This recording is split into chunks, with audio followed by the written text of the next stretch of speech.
Here with Gerald Ramsey, who plays Mufasa in Disney's The Lion King on stage. Now, we are so excited to welcome you here to Raleigh. Have you been to Raleigh before? Imagine this, fresh off the island from Hawaii. Raleigh-Durham was one of my first cities. I'm a little bit lost. Walking, I must have been a mile to the grocery store, and as I'm walking home, this car pulls up and says, "Hey, Mufasa, you need a ride?" I was shocked, and she said, "It's me. I'm young Simba's auntie." And from that moment, I said, "I like this town. I feel like I'm home. This family vibe, this hospitality. Yeah, I love that. Wait, so the person who played young Simba, were they from the area? they were from the area. Yeah." Oh, that is so wonderful. The other thing that's incredible, not just with your talent, but the costuming and the Mm. headpiece that you wear as Mufasa. What goes into that? It's an entire team that started developing these costumes over 25 years ago. And they're pulling inspiration and designs from all around the world, from all throughout Africa, Asia, and the Pacific. And in the Pacific, I'm from American Samoan, we believe that objects can hold power. They can hold spiritual energy when they're passed down from generation to generation, like your grandma's necklace, your grandfather's ring. And to me, these costumes and these headpieces, these are generational heirlooms being passed down to me. So there's power in that. When you put it on, you have a certain amount of respect, and you have to hold yourself a little bit higher to respect all the people who put their energy into it. And how do you would you say you are similar to Mufasa, or when you hit the stage and put on the headpiece, do you transform? Or is it a little of both? I used to think it wasn't me at all, and then trying to become the character, I was having a difficult time because in my family, I'm the middle child. Like, I'm not a leader or someone older. But what I realized is, like Mufasa says, they live in you, he lives in you. So I started pulling on like my grandma, who's a huge leader in our family, or my grandfather, who was a chief in our family. And I realized, like, oh, their genetics, those are my genetics. However strong I thought my grandma was or that she is, I can be just as strong if I choose to or if I believe it. So that's I started pulling on those influences. That is beautiful. And would you say that Disney's The Lion King as the animated movie was one of your favorites growing up? Or was it just like, oh, okay, I've seen that. And then it just kind of took a different turn in your life with this role? And to be honest, growing up in our little island in Samoa, we didn't have much television. We could watch TV maybe Sunday afternoon, and it was the news. And but when I did see Lion King, absolutely, I think it's a classic for so many people because it's able to tell stories, through animals, but they actually are our own stories, no matter where you come from in the world. And listen, I want you to stay a part of The Lion King forever, but I'm if I'm manifesting, which I'm wearing on my shirt, your next role, it's gonna be something to do with Moana on Oh Broadway. my gosh. From your mouth to Mickey Mouse's ears, please, I would love to be involved in any way.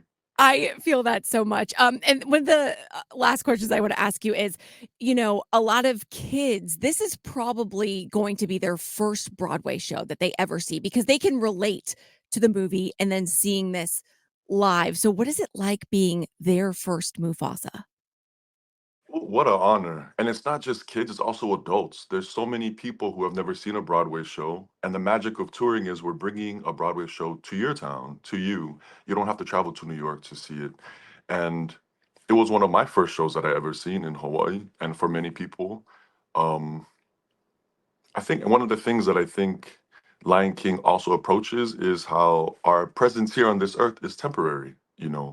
And I think oftentimes we don't get a chance to talk about it, but this could be a great impetus into beginning that conversation with our kids, about how the fullness of life, the full circle of life, and how, yes, it can be hard, but listen, they're still with you, and they're still going to be with you no matter what. If you're going through hard times, they're there. I didn't anticipate to have my eyes potentially I fill up during this interview, but I want to keep asking you a couple more questions because I feel so connected. You are so grounded. Your energy is so peaceful. And I feel like with a career that you have, especially doing this for the last 10 years and traveling, going to city, how do you stay this grounded? think one, it's my family and the culture that I come from. We're We're family oriented, we're culturally grounded, we're rooted in where we come from.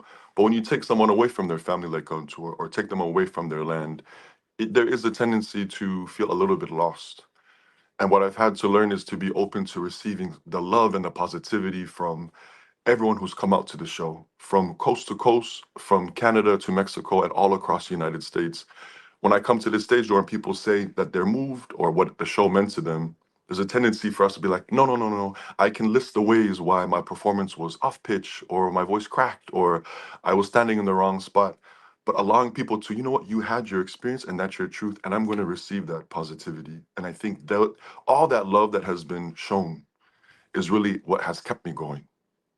Oh, beautiful. I feel like not only am I manifesting Moana for you, but I'm also manifesting your own podcast because Once again, from your mouth to the podcast people's ears. I feel like I could wake up and listen to you just speak words of wisdom every single day, and I'd be like, "Oh, today's gonna be a good day because Gerald set me up real well." Am so excited to welcome you back into this city, and I hope that I know we'll embrace you with open arms, but I can't wait for you to leave some of that grounding presence here in the city because I know we just love it so much. So you can get your tickets at dpacnc.com to see Disney's The Lion King on stage May 15th through June 9th. Gerald, you have been such a light today, and I am just honored to have shared this short amount of time with you. And I cannot wait to see you. I believe I'm going May 16th on that I'll be Thursday there. night. I'll mark So it in the calendar. I can't wait. I can't wait. You have a blessed day, and we can't wait to welcome you here. You too. Thank you for having me. I feel honored. Yeah.